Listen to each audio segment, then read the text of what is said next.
Okay. All right. So yes, let's start this again. Um, as far as the history of the hurdy gurdy goes, so the history of the hurdy gurdy is vague. We don't know where it came from originally. We know that it came. It was. Appears to be earliest, at least through artistic representation.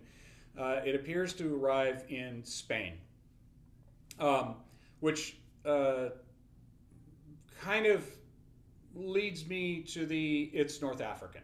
It was most likely Arabic or North African or through a trade route from someplace else. But since we don't have nobody kept any receipts. There's no log of Jim bought a hurdy gurdy. Here's the day he bought it. No, none of that. It's all speculation.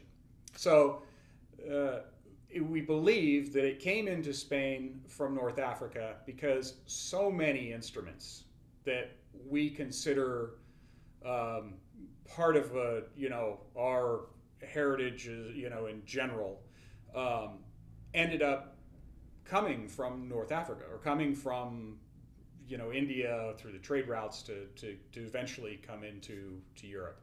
Um, so a lot of the instruments that we consider kind of mainstay instruments for what we would, for the traditional music or any kind of music, appeared to pass through North Africa into Spain, and Spain became kind of the clearinghouse for all these, and then they spread from there east into Europe. Now, there's a lot of other routes, but that seemed to be the most prominent route. Now, the hurdy-gurdy very often, very likely came the same way. So, the carvings on the lintels on the Cathedral de Santiago de Compostela in Spain, in Galicia, northern Spain, show two types of instruments. One is a very long guitar-shaped instrument. It's got a little guitar body on it on this really long neck, and when you see the carving, there's two people playing it, and because it's so long, you just physically can't reach over here, reach way over here and play and crank at the same time. It just doesn't work. It's kind of the early version of the hurdy-gurdy bass. It's just it's too big for one person to play, so one person cranks and the other person. That's the other supposition nobody really understands, but we're supposing that they either pulled on the keys from behind. There seems to be a thought that they twisted the keys, but it seems odd that they would twist the key into pitch rather than just pull on them. So there wasn't any front key pull. They seemed to be pulling from behind. So there's no and it's artistic representation, so therefore it's artistic license as to how they represented it, and who knows how it worked. It's just an image of something that we break down and say, okay, it probably worked like this. The other instrument you see is a very small box-like instrument, and it's sitting on a guy's lap, and he just cranks away. So that little box-like instrument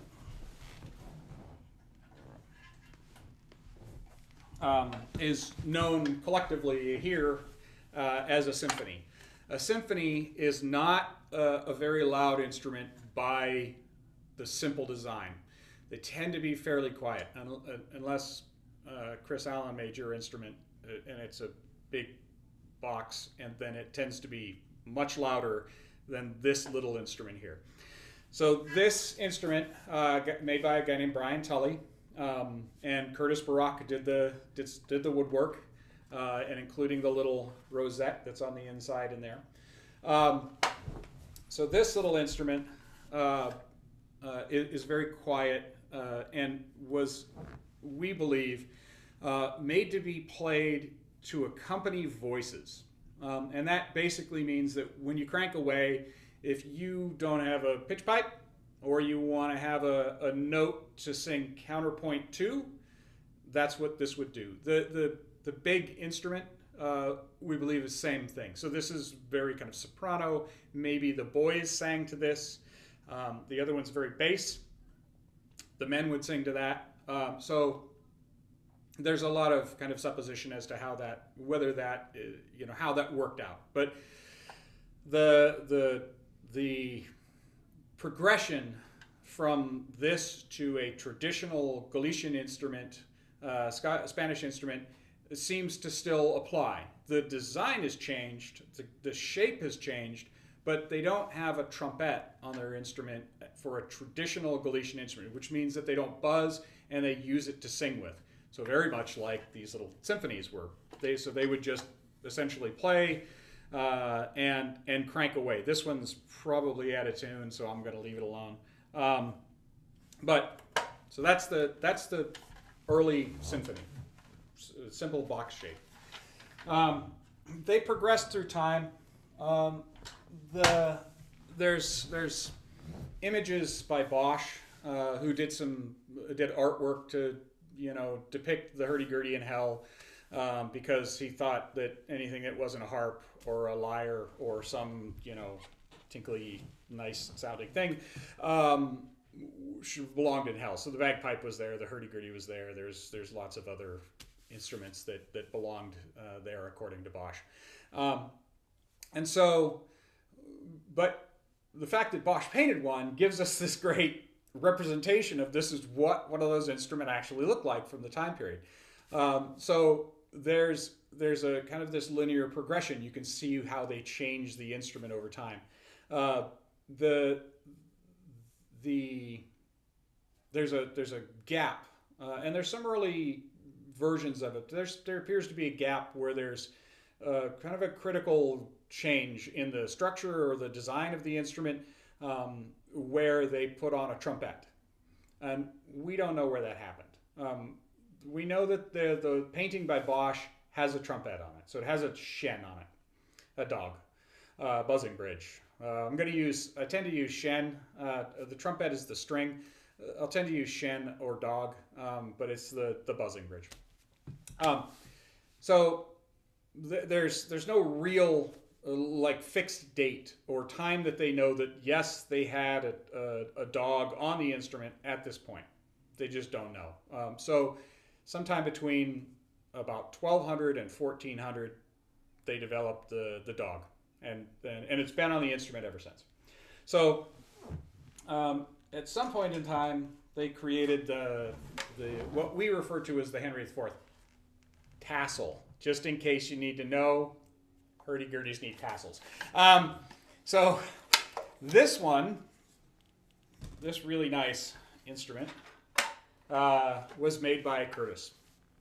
But this shape, we call it the Henry shape because it's got these little post supports for the head up on the top. And they're basically, they do two things. You can tie a strap to them, but they appear to, at the time, support the head so that the head doesn't twist or break or come off or structurally become a problem. But they're not necessary for this particular style of instrument. They just became the stylistic thing to do. This is what I would refer to as a trapezoid instrument. So there are four major shapes that developed over time. There's the trapezoid instrument, which is this one. So even though it's got a round back or it's got fairly straight sides and it doesn't quite go to the end, it's a trapezoid. The instruments today are somewhat made like this. There are older instruments that are made like this. I saw, and it's really uncommon to find kind of a French instrument that is representative of trapezoid style. I've seen pictures of a trapezoid style instrument from like 1850s. It's probably disappeared. Somebody probably used it for firewood at some point in time when it stopped working. But we know that they've been around for a while. This trapezoid shape is becoming far more popular now, and people are newer makers are making them more often. The other shapes that I'm going to talk about are the guitar body. So there's a trapezoid shape, there's a guitar body, and there's a pseudo guitar body a vielle body. There's a true guitar body, and then there's the teardrop shape, and then finally, just as a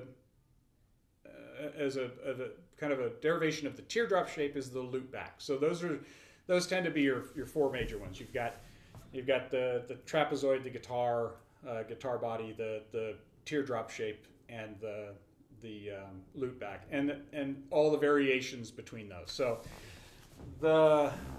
this particular instrument, let me go back real quick. This particular instrument it tends to be made with a heavier top, so they tend to be quieter. They're not necessarily kind of loud outdoor instruments. Next, so this is a French instrument. I think this is 1740s. It's in various states of bad repair. But this is what we call the vielle shape. So it's a guitar body, but not a true guitar body. It's got this little sweep right here. And that little vielle shape is indicative of a lot of early French instruments. So this is, say, 1720s, maybe earlier, and they still make them today. So I can't say that it's had an end. But it became more popular in 1720s, say less popular in the 1850s, and so far, and so much, and so that the shape is still there, but they make the new ones that they make are representations of the older bodies like this. They are flat backed. They are in general the same as any other hurdy-gurdy, with the exception of most of these instruments, because they are smaller bodies, and because these smaller bodies are meant to be played indoors. So parlor instruments, or what we refer to as, they came around the pastoral period during France. In France, they tend to be quieter, which means that they're meant to be played indoors, and generally they're meant to be played in a resonant room. Therefore, chamber music. So you're in a big room, you're in a big chamber, it's resonant, that you can hear it, from where you're playing. Somebody can hear it in the back of the room. It's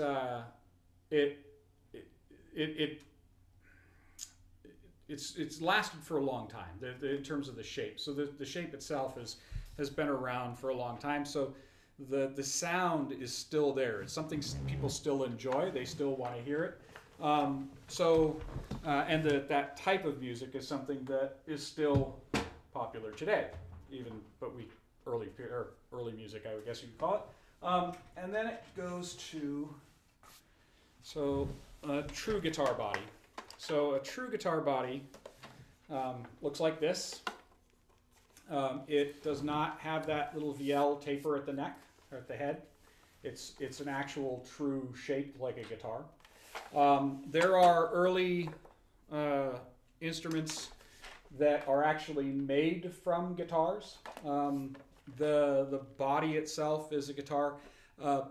It looks as though the guitar, when they made the guitar, they took the mold, flipped it over, put the soundboard, put the bottom on what would be otherwise the top, and put the top on the bottom. I don't know why they did that, but and they made hurdy-gurdies based on that shape.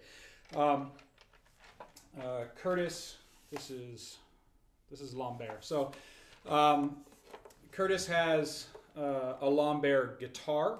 It's actually of the same period, and a Lambert guitar body instrument. He has held both of them up together to each other, and the mold that they use to make the hurdy-gurdy and the mold they use to make the guitar exactly match. You can hold them both together and they fit exactly to each other. So this became a typical thing. Now the guitar body in itself on these early instruments was good for the purpose. What you see, the big modern dreadnought style guitars, there's a lot of sound loss. I'm going to be technical here, but essentially you've got a lot of volume to vibrate with the bridge. You've got a lot of volume to vibrate in terms of just cubic inches of soundboard. And so modern guitar bodies don't sound so great because they don't vibrate as well. So it's why you don't see a lot of them. Most people just they don't want to have to put all the engineering and all the effort into designing something that's going to move that much mass. They just reduce it down and make a smaller shape. So that's what this is, a small shaped guitar. This, by the way, somebody had asked me, if I'm a small person and I want to play Hurdy Gurdy, what should I play?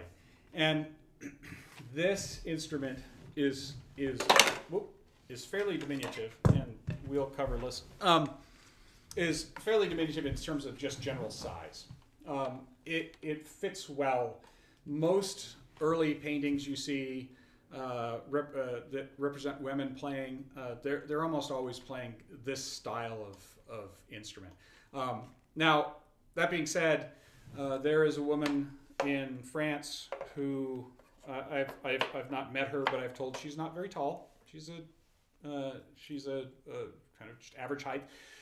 But she plays an instrument that's 3 octaves. So essentially, she plays this huge, monstrous Mounier instrument, and plays it just fine. So it's a matter of learning your instrument, learning how to play it yourself. So I'm going to go on from there.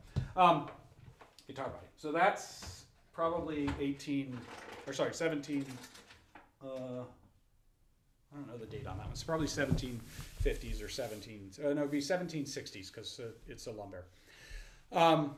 So the next instrument that is a guitar body, but not in the way that the European, well, I shouldn't say European because it is European, but not in the way that the French style make guitar bodies. That is a tekeru.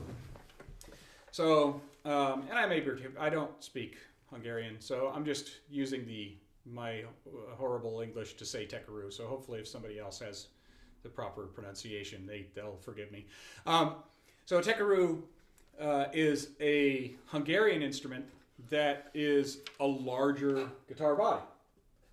Now, it's not as big as, it's more, if you were to size this in terms of guitars, this is more of a parlor guitar. It's not a big, like I said, the big dreadnought. It's not the big standard guitar that everybody wants to play. This is the smaller guitar that everybody used to play before they started making guitars bigger and bigger. So this instrument, traditionally, at least in the very beginning, so they've got a Hungarian version like this. The Polish version seems to be like this. They've got, I think they have a Romanian version that might be like this. But initially, it appears that they were carved out of a single piece. So the body itself was a single carving just for the body, and then the top was overlaid, and then the key box was laid on top of that. So the Hungarian instrument has, I've got one that has 2 rows of tangents in it. This one has 1 row of tangents. But the Hungarian instrument, you can't see the keys. Now, and I know that there's a couple of people in here that may have tekerus, so you can't see the keys on the back like you can on virtually every other instrument. So you have to really learn to play it by feel. You have to know where the keys are. So it's a little bit of a learning curve that way. But once you get it, just like any other player that's been playing for long enough, you just know where the keys are going to be based on where your hand is. So the tekeru, though, is a different tuning. I have it's an EA tuning. I'll talk about the tunings, but it's traditional for the type of music that they play, and the tekeru is really an instrument that is loud enough to compete with the bagpipes that are prevalent in Hungary, and they are loud enough, especially in mass, to play for a huge dance hall without amplification. These other little instruments, especially the symphony.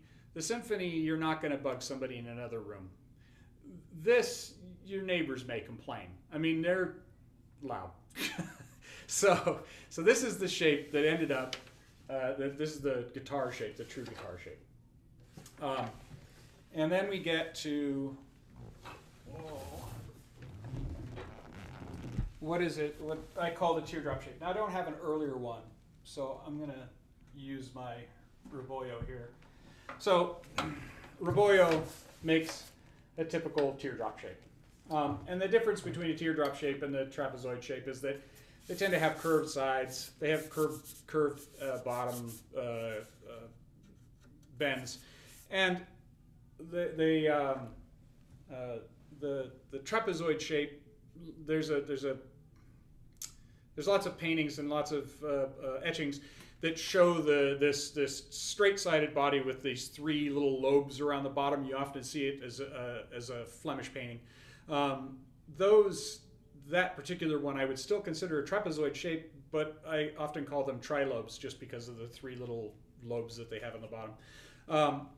But this is a typical trapezoid, or this is a typical teardrop shape. So if it looks like that, it's just a teardrop on it.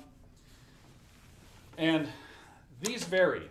The teardrop shape is the teardrop shape is a shape that works for a lot of different sounds. Just worried he's going to fall down. It works for a lot of different sounds. So this teardrop shape can become kind of this innocuous. One style may be really quiet, the other style may be super present. The Roboyo is like that. The Roboyo, you start playing and it's this amazing, huge sound quality, and yet it's a tiny little chamber that you're moving.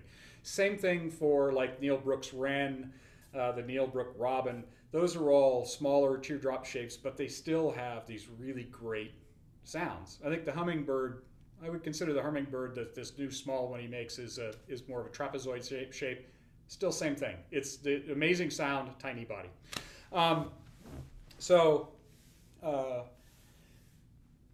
The last shape that I generally refer to is the loopback. So the loopback is the one you're going to see all over France. You're going to see it, a lot of French players playing the loopback. You're going to see people that really love the loopback. I'm one of those people. I love loopbacks.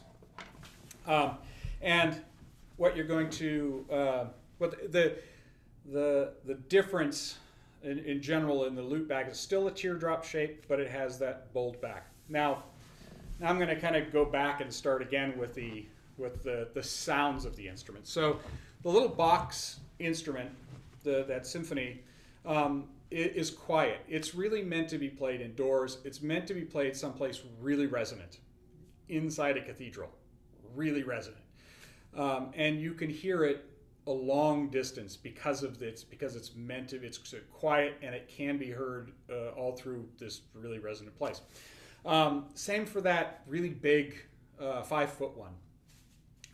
The one of the notes about the 5-foot one, the big, we call it an organistrum.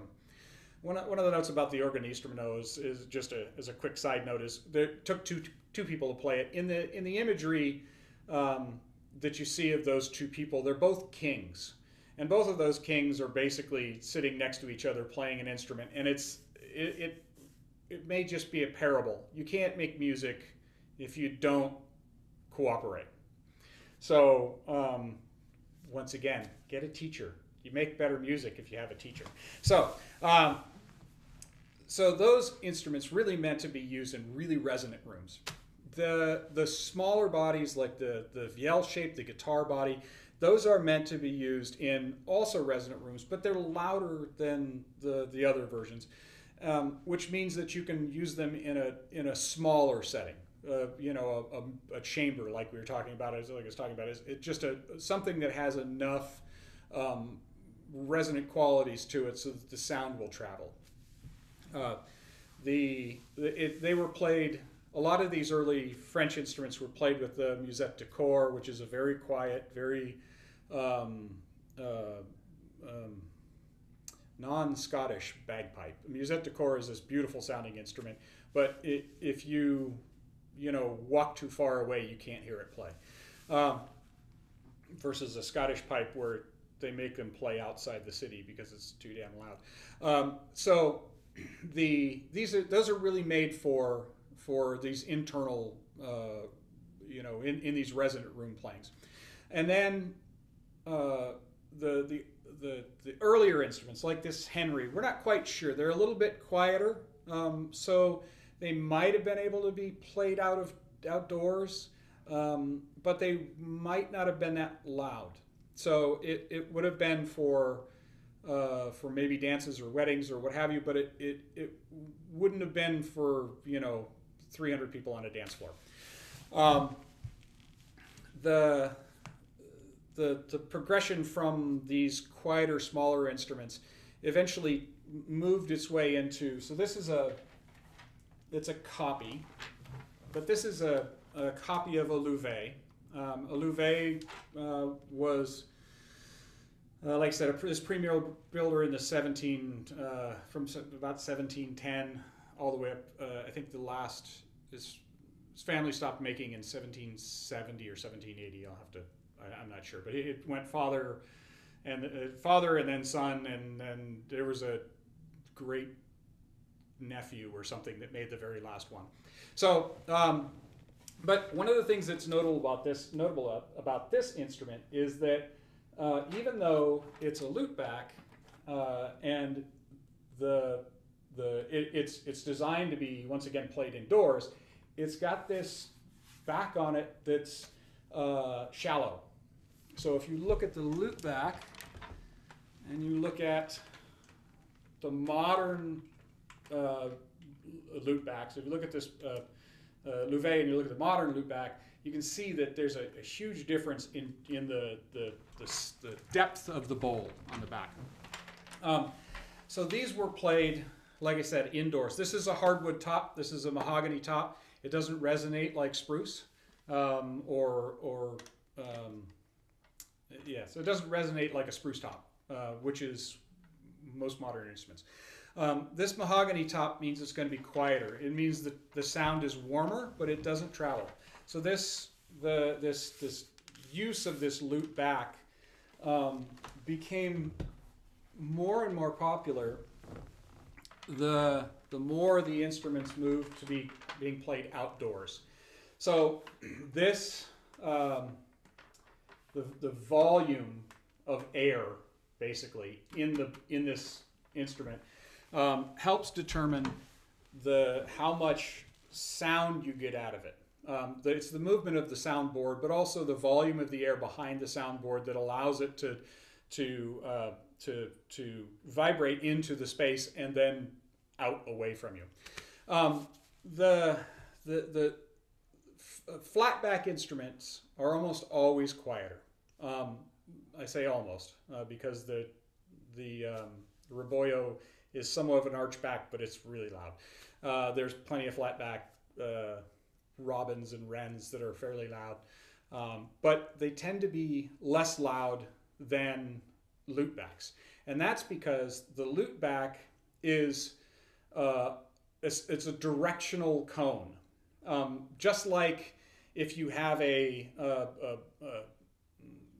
speaker, you've got a speaker cone, and the portion of the speaker actually moves in the center, and the cone vibrates and sends the sound away from the center point. So it's designed to push all of the sound out away from itself. And the same thing applies to these lutebacks. They're really designed to not capture and internalize the sound. They're designed to push all that sound out away from the player. And that essentially means that they can be really loud, and they create a lot of volume for bigger dance, outdoor like dance sessions. So whereas the little guitar bodies, whatnot, you may be able to play, or smaller ones you may be able to play for dancers, the lutebacks are designed to really play for a lot of dancers, to overcome the noise. And in terms of the French instruments and the Hungarian instruments, they also oftentimes play with bagpipes, and that means that they have to compete in sound volume with the bagpipe in order to get the sound out there.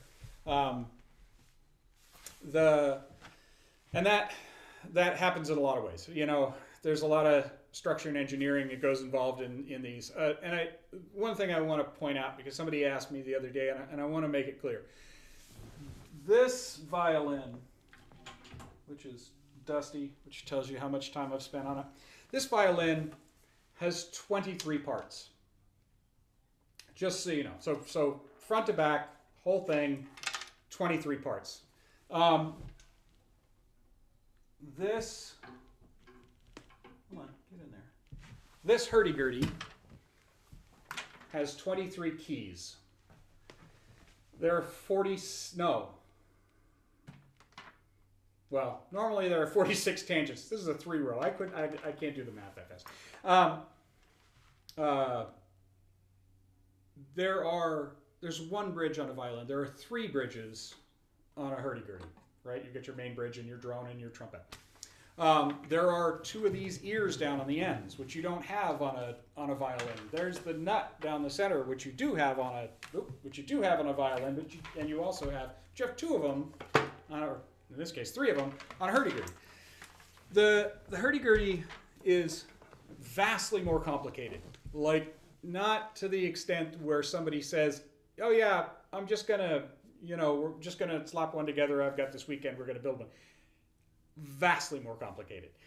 The amount of work that goes into just a single instrument is, I don't know, fairly phenomenal in terms of the price that you can get, the price that people are now paying for instruments versus how much work they actually put into these instruments. I have yet to meet a rich luthier, is all I'm saying. They do it completely out of love. If you have an instrument and it's a fine instrument made by a great luthier, just realize you have a great instrument because that guy loves his job, not because he wants to get rich.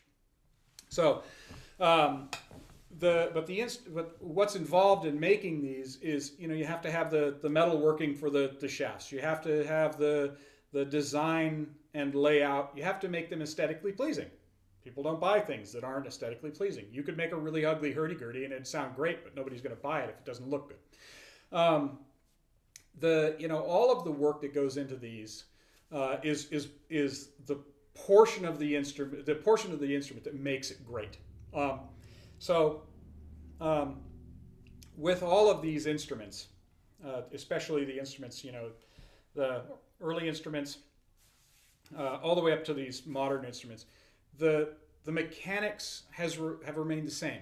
The things that have changed are only simple changes, mostly, but they're changes to they're not changes generally to the overall structure of the instrument. They're changes to the stylistic way that they're built, or that the small little things that make adjusting easy, that types of thing. But they don't have huge fundamental changes. So if anybody knows what a Rebec or an early Vielle would have looked like, it looks like a teardrop, and it was held up in front of you and you bowed it in front. So the Rebec still plays like that. That is the predecessor to the violin. So this little teardrop, like almost mandolin body shaped thing that you bowed in front of you, has now turned into a violin that looks nothing like the original instrument. And the hurdy-gurdy hasn't reached that point because it doesn't need to. I think there's probably a lot of variations in the body style and whatnot, but the overall layout and design of the instrument has pretty much remained the same for hundreds and hundreds of years. So that being said, sound. Once again, back to the little ones, or these little diminutive instruments. The hardwood tops make them quieter. Spruce tops make them louder. They resonate a lot more out of spruce. Like the Hungarian top may not be spruce. I think some of them may be. This one doesn't look like it's spruce. This is Curtis's. Mine is gone right now. But the Hungarian instruments, uh, um, they really have this great sound, but they may not be spruce. Some of them are a little harder wood, but they're local hardwood. So, but uh, but the sound is bigger because of the woods that they used. Then if you go to say this Raboyo again, the Raboyo has this amazing sound, but that's a spruce top. It just doesn't. You can't really see the stripes on it, and the sound is really clean and without a lot of horrible overtones and things like that. So when you get your instrument, if you're going to buy an instrument, pay attention to the build of it and pay attention to the quality of the build. Um, there's plenty of people that say, why don't I just get an Etsy instrument? Well, you don't get an Etsy instrument because it's made by somebody who doesn't love making the instrument. I mean,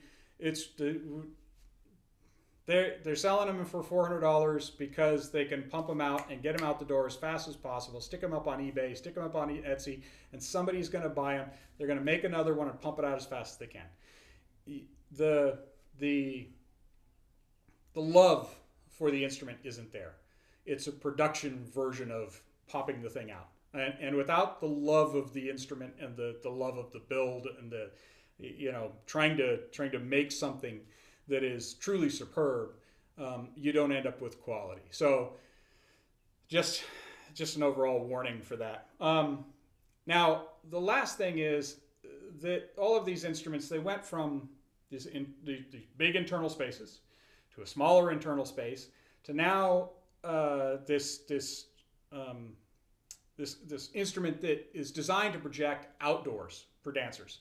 So when you've got these instruments that are designed to project outdoors for dancers, there's a limit to even that. I mean, dancers talk to each other. There are lots of there's crowds all around. They talk to each other. The dancers' feet are stomping on the parquet as they're dancing around. There's a point at which you say, okay, we can't get to the back anymore. I can't. The dancers in the very back can't hear us. So the modern fix is amplification. So now we just amplify.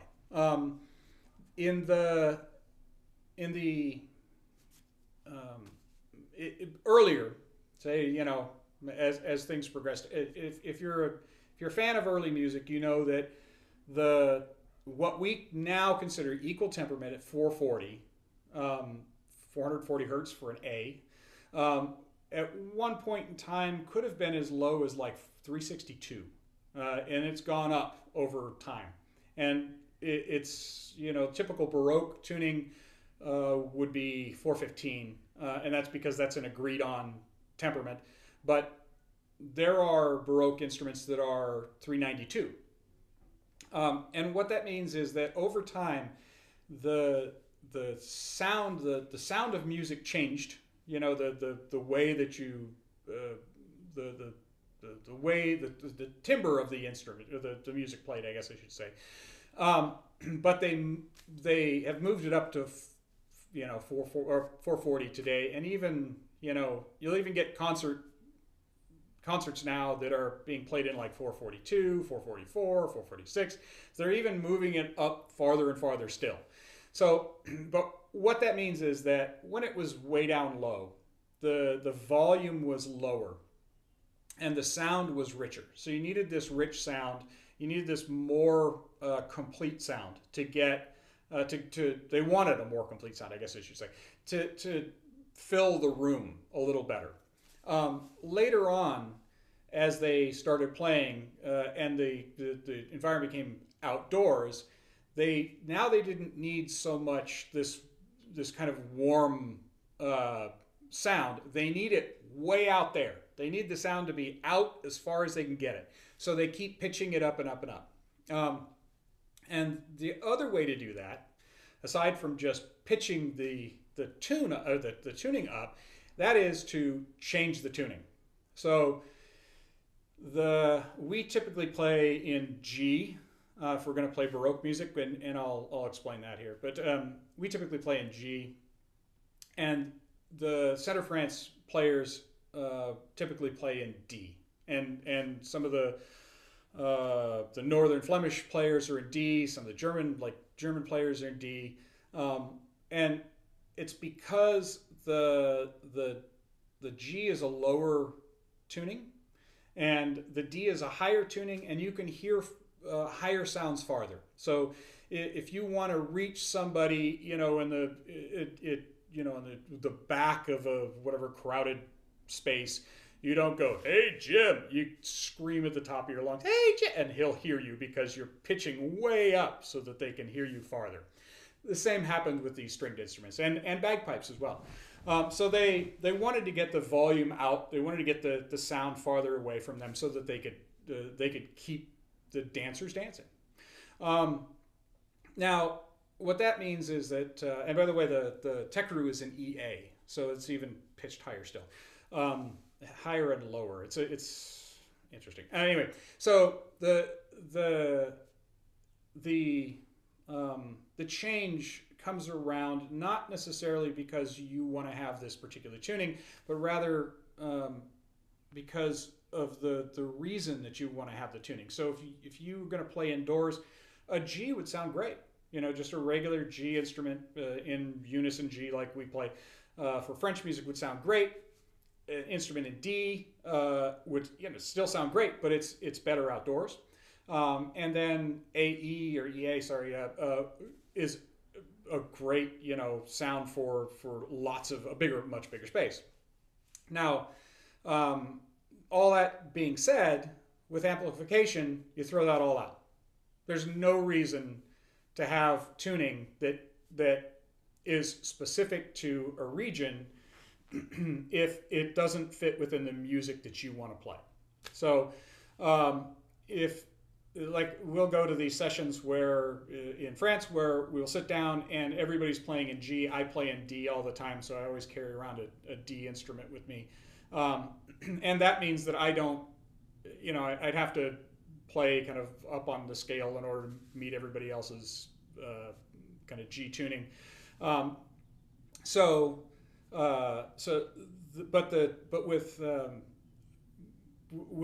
because they want to play in G, they all play in G. Now, if everybody wanted to play in D, we'd all play in D.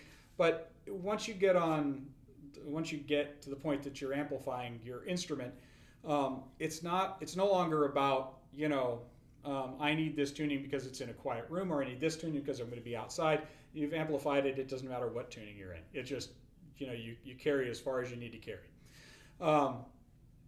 And that has led to the more modern design of instruments, which is to make fully electric instruments like they did with the guitar. So they just turned they turned a Hurdy Gurdy into an electric guitar, essentially. There's no body structure to it anymore. It's got a wheel on it. It's got just like an electric guitar has strings. It's got strings on it. It's got all the effects you need, but it has zero volume if it's not plugged in. Like you crank it away, and if you're not sitting right next to it or right on top of it, you can't hear it. And then you've got MIDI Gurdys, which make no noise at all, like zero noise. They don't even have strings, and you can play them with a set of headphones on and not even disturb the people that are in the room with you. So amplification changes the way that we think about things. And I just want everybody to kind of understand that the reason that I'm talking about this is because a lot of people today, they're so attuned to, I want this instrument, and I heard this other guy playing, and I like the way he plays, or I like the way he sounds, but you may have listened to that instrument through amplification. So before you buy or order or think about what you want to do with an instrument, think about the fact that do you want to amplify? Do you want to be able to hear yourself, Or are you going to sit down with your friends and play? Is your friend going to not want you to be there if every time you start playing you crank the amp up? Or that you have to carry around a whole bunch of gear with you just to sit down and play your instrument?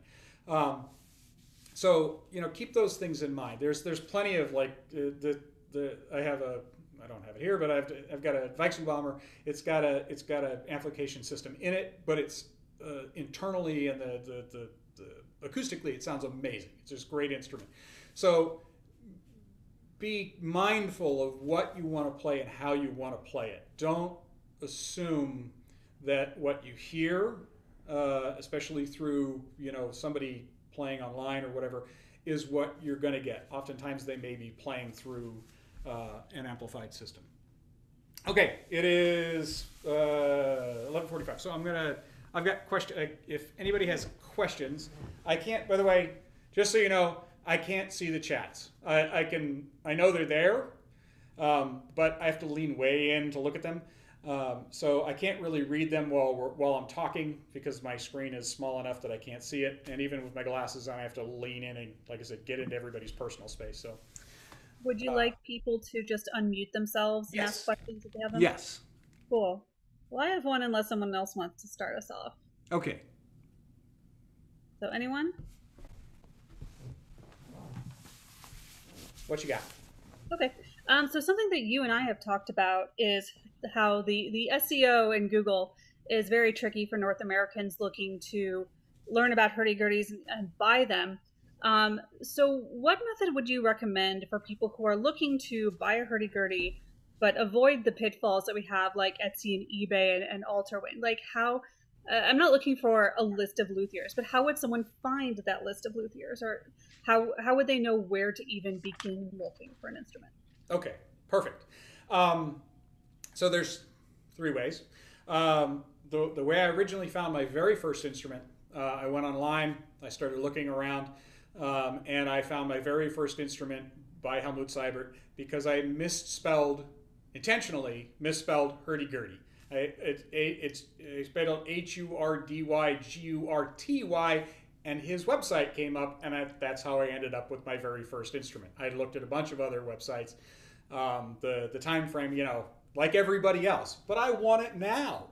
I wanted my first instrument, and I wanted it now. And I just happened to luck into this Helmut when I sent him a message and said, "Hey, you got anything on the shelf?" And he said, "I actually do. I've got this one that's sitting over here. Would you want me to send it to you?" And he shipped it to me, and I had it within a week and a half. It was like it worked out really well. So internet searches are first, but once you've determined this is the one that I like, or these models are the ones that I like, ask questions. Hurdy-gurdy community, hurdy-gurdy players, it's a hurdy-gurdy, all those Facebook locations. Find somebody, and then do us all a favor. Please do us all a favor. Do not be an asshole, okay? Ask the question, allow us to answer the question, and then understand we're truly trying to get you a nice instrument. If you say I can't afford it, we understand you can't afford it. It's not an effort. Nobody's going to say, well, they're terrible people if they don't have the money. We understand if you can't afford it. We often will say, well, here, this may be available, or check the hurdy-gurdy marketplace. Maybe somebody's selling one cheap, or I know a guy who's got this one for sale. Ask the question, but then please don't disregard the information and do what has happened many times before, which is to then come back and say, you guys are all idiots, you don't know what you're doing, and you're just trying to get me to spend more money or whatever. We're not trying to do that. We're trying to get you the best instrument that you can possibly buy for the best quality instrument that you can possibly buy for the money you have. And we'll tell you straight away if the money you have is not sufficient. And if that just means it's not sufficient. You can't buy a car that you think is going to run for $300. It's the theory of the $1,000 car. if you spend $1,000 on a car, you're probably going to be really unhappy with it very, very quickly. We're trying to get you to buy an instrument that we think, that collectively we think is going to fit your needs and get you started. So, and then the last way to find the instrument you want, travel. Go to this. I mean, if you can afford it, the Le Son Contenu in France has the largest collection of luthiers making hurdy-gurdies in the world, at least to my knowledge. And now I guess there's one in Germany that I have not been to. It's a festival I haven't been to. I think it's just within I can't travel at that particular time. So, but they have the largest collection of hurdy-gurdies in the world. I try to go every year, see if there's something new there. I've got videos on my YouTube channel, the makers playing their instruments. I go up and I try the instruments. It's not the best environment to try the instruments, but at least you get the feel for it. At least you get the sound, you get the quality, you get all of that. That's the hands down, the best way to find an instrument, if you can afford it, is to go off to the Son Contenu, put every instrument that you can in your lap and crank away. And they don't care. They don't care if you're a beginner. They don't care if you've never touched one before. They don't care, if you're the most advanced player in the world. They try the instrument. They have no compunction to stop you. They'll just, go ahead and try it. So those are the three ways: internet searches, take the advice of people online, and then travel if you can. Anybody else? Like I said, I can't see the questions down below. Hopefully, I'm Scott. Yeah.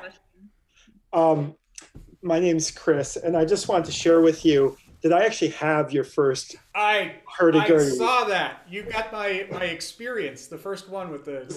This is your hurdy-gurdy that you bought from Helmut Siebert that I bought from you about 10 years ago. Yes. I thought you might enjoy seeing it. I totally do. He just sent me a picture the other day of me holding up an instrument, holding up his instrument. He's like, I found this in my archives. I every once in a while I'll still communicate with him. Really, really great guy. I mean, let's put it this way. When I said I want to buy the instrument, he packaged the instrument up and shipped it to me. He didn't say, send me money. He said, oh yeah, your instrument's in the mail. And then he said, okay, send me some money. I mean, he's just a super guy, just super, super nice. And so that's totally cool. I love that. Yeah. I just thought you might get a kick out of that. Thank you so much. Hey, so I see there's questions about tuning, and I want to make, and this is something that I want to cover anyway, and it'll just give me a quick chance to do it. Okay, so tuning works like this. You have two rows of keys, right, on your instrument. The top row, the accidental keys, are white. The bottom row on this particular instrument are white or black, and the top row is white. Some of them are just black and black, and some of them are different. This, by the way, harkens to the harpsichord, not to the piano. The piano is obviously after the harpsichord, and it's cheaper to buy ivory for the fewer accidental notes than it was to buy ivory for all of the whole notes on the bottom of piano. So harpsichords are black keys where we consider white keys on pianos, and white keys where we consider black keys. So the colors are reversed. So when I talk about this, I'm talking about the lower row of the keys, the black keys on this instrument, just the lower row, not the accidentals. So that means that if you've got what's traditionally called a GC instrument, that means that when you play the open string is tuned to G. So when you crank and you're not touching any keys, the open string is tuned to G. Now that, and the C portion of that, so you get GC, the C portion of that means that the bottom row of keys is in the C scale, like a piano. So it starts at G, but it goes G, A, B, C, D, E, F, G. So it's just, It's a straight C scale on the bottom. If you don't understand music theory, I totally understand, but because I didn't to begin with. But for people that are trying to learn this, and if you'd study, there's some really great music theory things online. Just take a quick one, and you'll understand what the scale is, how the scales work. So that's a GC. A DG means that the open note is D, and the open note being D changes the bottom row of keys because of the way that Western scale works. That means that on the bottom row of notes, it's in the scale of G. And that means that it goes D, E, F sharp, G, A, B, C, D. So all of the bottom row then has that F sharp, where on a GC it would be an F natural. So that just means that that bottom scale is G and the open note is D. And the AE for the EA for the Hungarian tuning, it means that the open note is E, the bottom row is A. Like this Raboyo has 2 strings on it. It's like, well, 3 strings total. It's C, G, and C. So C, the C string, is in, because of the way that this is structured, is in F on the bottom row. So it's an open C note, and the bottom row of keys are F, which means that there's a B flat where normally there would be a B. And then the G is normal G, that's a GC, and then the other C is the same, it's C, F. So they're always a fourth apart. They're always the open note is in the case of G, the open note is G, so G, A, B, C. So you got four notes up, including the G to begin with. So they're always in fourths. So the way that the instrument's set up is entirely just based on what your open tuning is. So if your open tuning is G, it's C on the bottom scale. Now the other thing that's really great about this, and it's difficult to if you don't understand music theory, like I said, take some primers. It's a really great thing to understand, which I'm about, I don't know, 20% of the way there. The really great thing is that if you've got an instrument in G, you can play a tune, learn a tune in C, or learn a tune, wherever you want on the instrument. You learn the tune on your G instrument, you take the G instrument, set it aside, you pick up a D instrument, set it in your lap, and play the exact same keys. Everything exactly the same. It transposes automatically transposes the tuning, so that if one was in G and you played it in G or in C, and the next one you put on a D instrument, you play the exact same notes, and it's in D or it's in G or any other scale that fits within the range. So that's the way those work. So that's the DG GC EA thing. So, okay, I'm going to take a look. I'm going to get close to the break here. Yeah, sorry, I wanted to ask a question about the difference between things like altos and tenors. Ah, yes. This is altos and tenors. It's a subject of much confusion. Okay, so altos and tenors generally mean string length. There was a question, matter of fact, I think it was on Hurdy Gurdy Community, that where the alto was the longer. I can't remember what it was. 5 to 520 to 580 or something like that. And it's millimeters, 520 to 580 millimeters. And then the tenor was the 340 to 460 or something like that. There's length. The difference is in the overall string length, but this is the caveat. I have had instruments called altos that are not any longer than a tenor. And so there's this confusion because the string length isn't any longer than a tenor, But what they've done is where your normal soprano scale would be, say, down here on the lower portion of the key box, they've extended the key box upwards. So if it is G, say, normally you're going to play, say, open G note tuning. The G is here, and you've got 4 or 5 keys beyond the G towards the peg head, not towards the wheel, but towards the peg head. There's this change where there's the tuning, the soprano length is here, and then the additional keys are the other end, and that they've called that an alto. Now, I've also seen tenors where they shift the whole thing over, and the open note and the soprano section of where you would normally play your keys start at the nut, start where they normally do, and they extend the key length after the soprano length. This Roboyo is kind of a great example of that, in that this string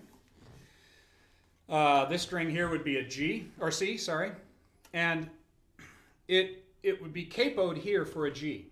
So this would be the capo for the G, and these would be additional lower notes for what would normally be the soprano this direction. This center string here is a G.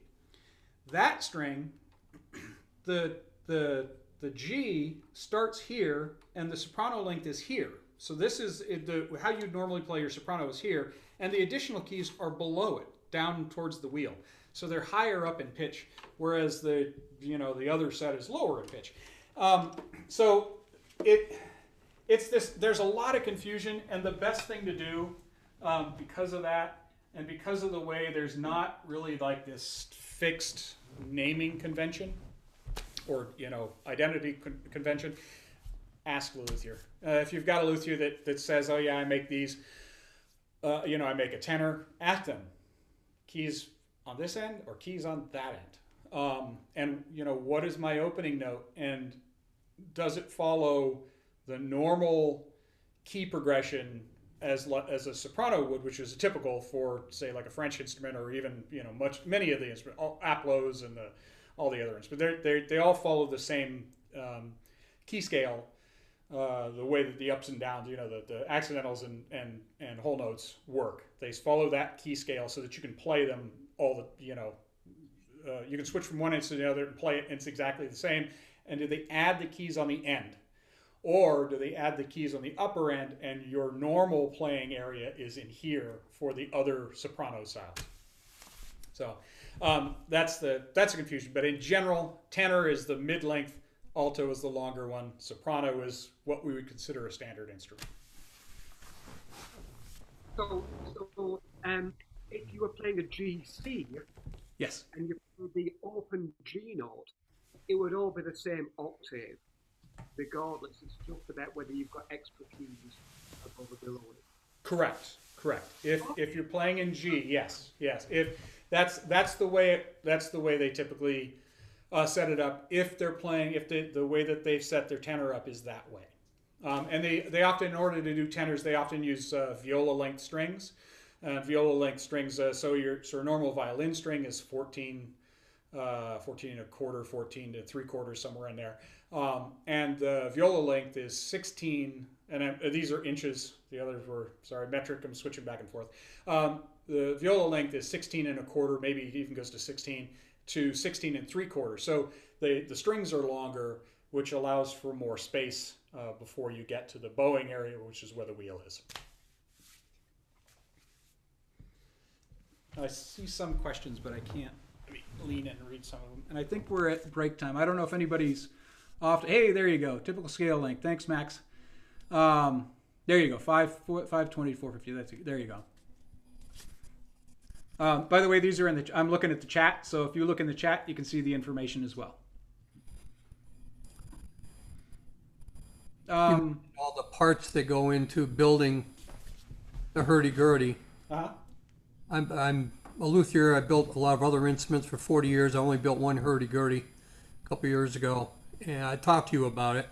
And on mine, there's 340 separate parts that went into it.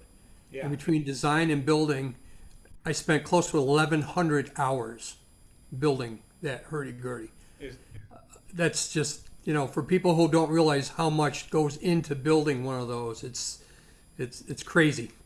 Especially when you're used to making, guitars and things like that, where you're like, hey, you're like, this is difficult, and then you build a hurdy-gurdy, you're like, this is impossible.